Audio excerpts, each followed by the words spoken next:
Ssabalamuzi omuggya Bat Magunda Katulebe yasoose okukuba ebirayiro eby'okuweereza eggwanga lye n'ekitongole ekiramuzi nga Ssekitiibwa mu ssemateeka.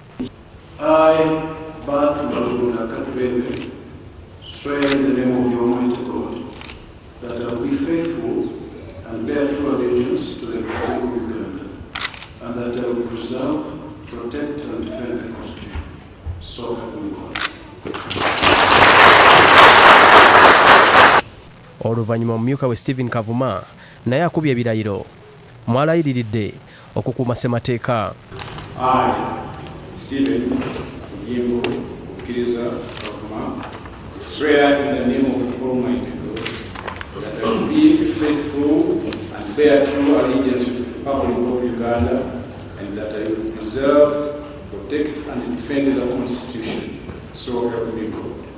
Omukolo guno gubadde mu maka g'obwa Pulezidenti Entebbe era nga kulembeddwamu omukulembeze w'eggwanga Pulezidenti Museveni ng'ali wamu ne mukyala we Janet Museveni n'abantu abalala ab'enjawulo.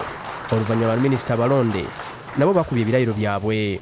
Ku bano kubaddeko Evelyn Anite, David Bahati, Chris Baryomunsi, Major General Jim Muhwezi, Philemon Mateke, Sako Vincent Sempijja, Minisita omubeezi w'ebyobulimi.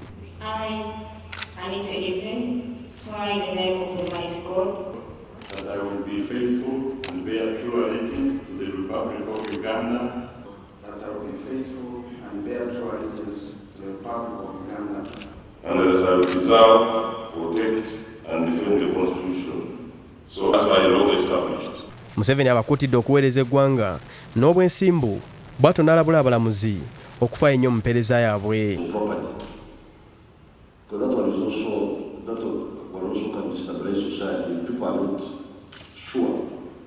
about their property rights, but there are other crimes like assault and so on.